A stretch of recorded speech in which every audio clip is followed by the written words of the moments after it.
Hi అండి అందరికీ. నేను మీ సీత.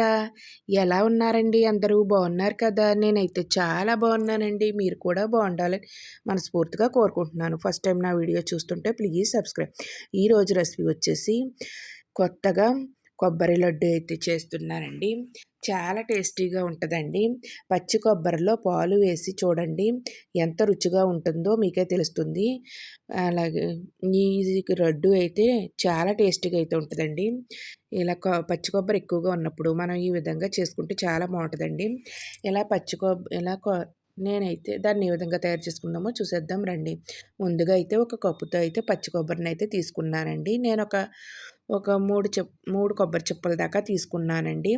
దానికి వెనకాల ఉన్న బ్రౌన్ పార్ట్ అంతా తీసేసుకొని ఇలా చిన్న చిన్న ముక్కల కింద అయితే కట్ చేసుకున్నానండి. దీన్నైతే ఒక మిక్సీ జార్లో వేసేసుకుని ఒక 10 జీడిపప్పు, ఒక 15 బాదం పప్పు వేసుకొని మెత్తని పేస్ట్ లాగా అయితే చేసేసుకుంటున్నానండి. మనకి ఎంత వీలైతే అంత పేస్ట్ కింద అయితే చేసేసుకోవాలండి. ఇలా ఈ విధంగా చేసుకోవాలి.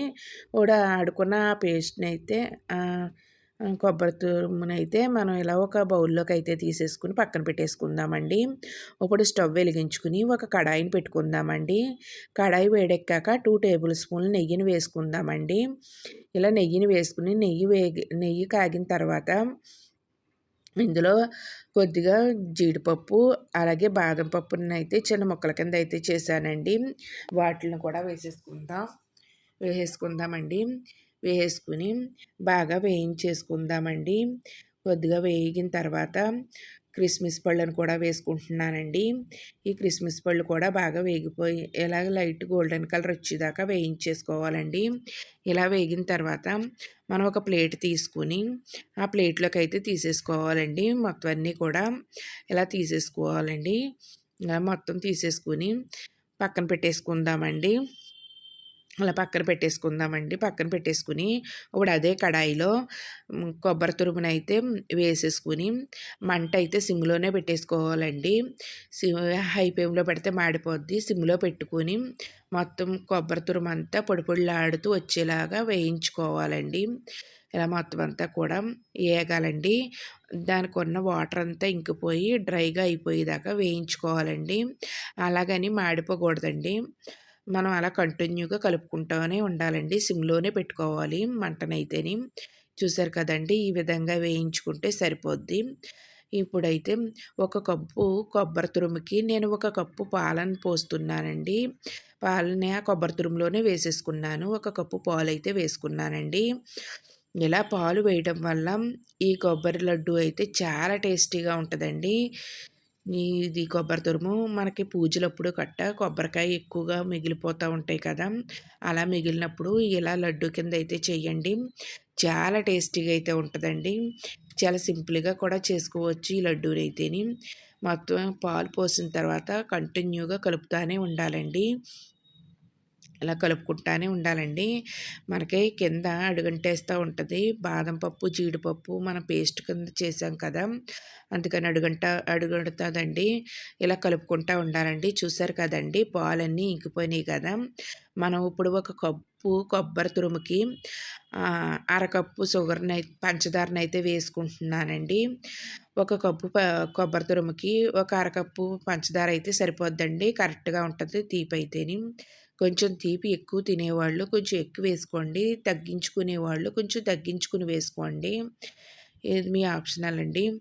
ఇలా మొత్తం అంతా కూడా కలిపేసుకోవాలండి. పంచదార వేశాక కొంచెం పలసగా అవుతుందండి. మళ్ళీ దాన్ని కూడా దగ్గరకు వచ్చేదాకా కలుపుకుంటానే ఉండాలండి. అలాగా దగ్గర పడిన తర్వాత ఫ్లేవర్ కోసం ఒక స్పూన్ యాలకుల పొడి వేశానండి. అలాగే ఒక స్పూను నెయ్యిని కూడా వేసుకున్నానండి. ఇలా వేసుకుని నెయ్యిని కూడా వేసుకుని మొత్తం అంతా కూడా దగ్గరికి అయ్యేదాకా కలుపుకుంటూ ఉండాలండి. ఇందులోనే వేయించి పెట్టుకున్న డ్రై ఫ్రూట్స్‌ని కూడా వేసేసుకున్నానండి. వేసేసుకుని బాగా కలిపేసుకుందామండి. ఈ మిశ్రమం బాండీ నుంచి సెపరేట్ అయ్యేదాకా మనం కంటిన్యూగా కలుపుకుంటానే ఉండాలండి. చూసారు కదండీ! ఈ విధంగా సెపరేట్ అవుతుంది కదా! బాండీకి అంటుకోకుండా సెపరేట్‌గా అవుతుంది కదా! ఈ ఇలా ఇలా అవ్వాలండి. ఇలా అవ్వినప్పుడు స్టవ్ ఆఫ్ చేసేసుకొని ఒక ప్లేట్ తీసుకొని ప్లేట్‌లోకైతే ఈ మిశ్రమాన్నంతా కూడా వేసేసుకోవాలండి.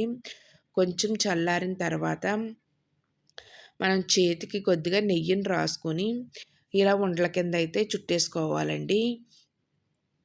ఇలా ఉండల కింద అయితే చుట్టేసుకుని మనకి ఏ సైజు ఉండలు కావాలో ఆ సైజు ఉండలను అయితే చుట్టేసుకుని మనం ప్లేట్లో పెట్టేసుకుందామండి. అలా కొద్ది కొద్దిగా నెయ్యిని రాసుకుంటూ చేసుకుంటే సులువుగా కూడా మనకు ఉండలు రెడీ అయిపోతాయండి. మనకి చేతికి అంటుకోకుండా జిగురు అంటుకోకుండా ఉంటాయండి. అలా మొత్తం అన్ని ఉండలు కూడా చేసేసుకోవాలండి ఈ కొబ్బరి ఉండలు అయితేని. చూసారు కదండీ! ఎంతో సింపుల్‌గా ఉండే ఈ కొబ్బరి లడ్డు అయితే రెడీ అయిపోయిందండి.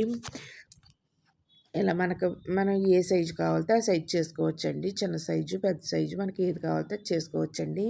చూసారు కదండీ! ఇంట్లో ఎక్కువగా పచ్చి కొబ్బరి ఉంటే ఈ విధంగా చేయండి. చాలా టేస్టీగా అయితే ఉంటదండి.